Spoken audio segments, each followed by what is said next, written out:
Hello friends, welcome back to my channel. My name is Kelly. I am absolutely thrilled to be here with my September TBR. What are you doing in September? Leave it down in the comments for me. I'd love to hear from you. Are you participating in the readathons? What are your plans? Love to hear from you.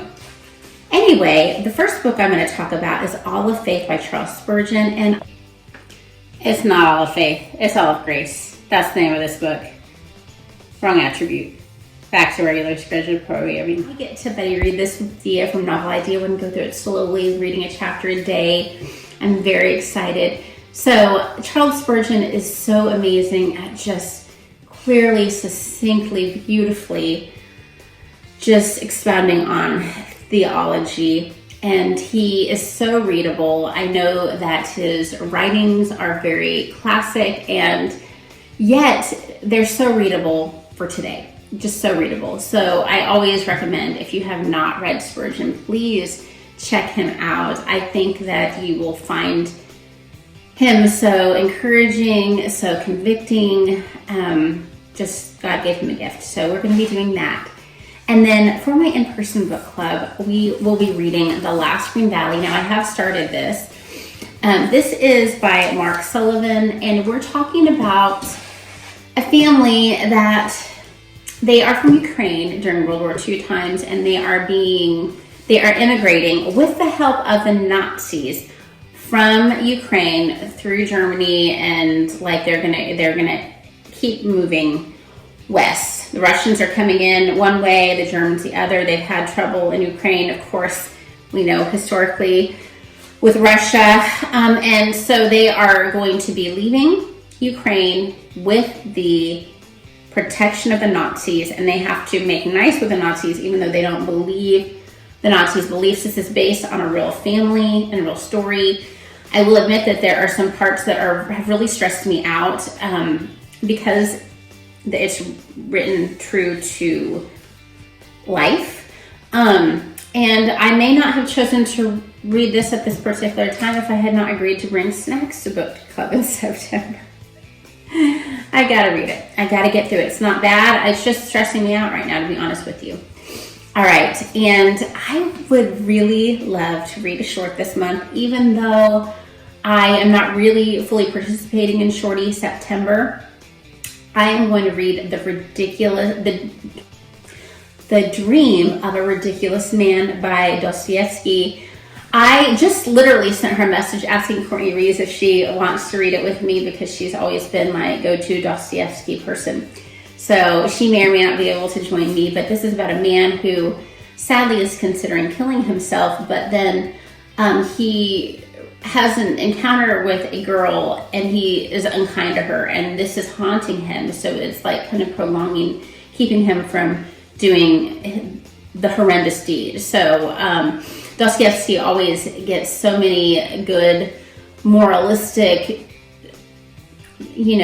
messages in his writings. I'm sure even in the short, he will be able to get something in there that is profound.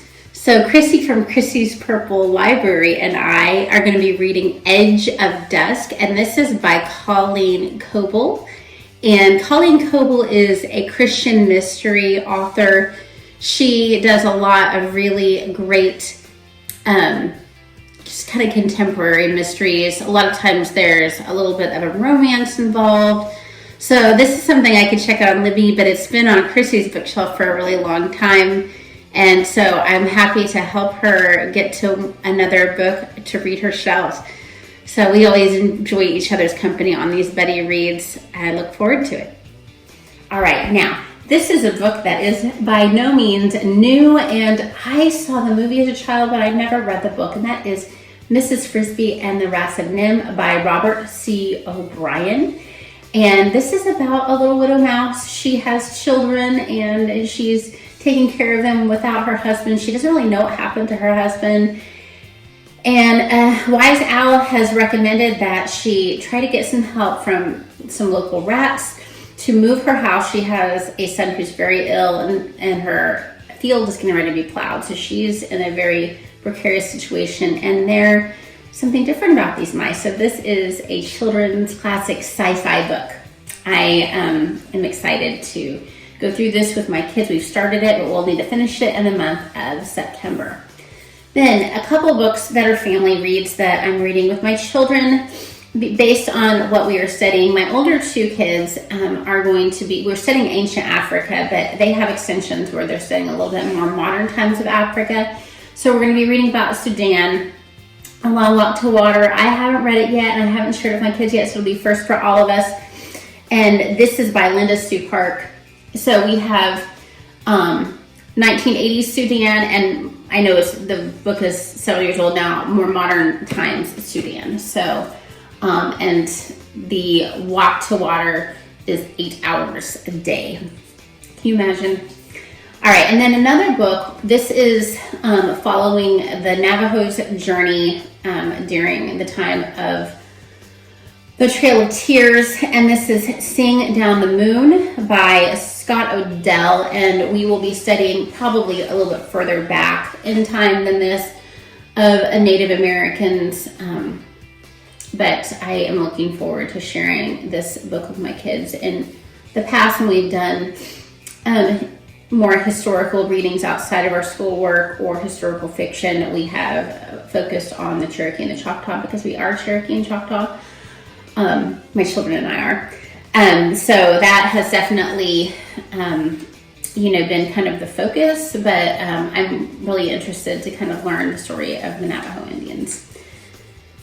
All right, so individual books that I'm reading to my kids, I usually have one going on with each of them. My youngest and I are reading Goosebumps Most Wanted, and this is Here Comes the Shaggedy by R.L. Stine. He likes creepy. I don't want him to be exposed to evil, so I figure like kind of a silly swamp monster one would be kind of a good compromise. And then my middle child, my 13-year-old son, and I are reading The Great Texas Dragon Race by Kacy, Ritter. And this is kind of like little cowgirl in Texas who, instead of riding horses, is riding dragons, and she's basically living on a dragon ranch. So that should be fun. And then my daughter and I, she is asleep. I'm recording this on a Saturday morning, so I'm not going to wake her up. We were reading a Marie Grace mystery. So Marie Grace and Cecile mysteries, they're like 1850s pre-Civil War New Orleans.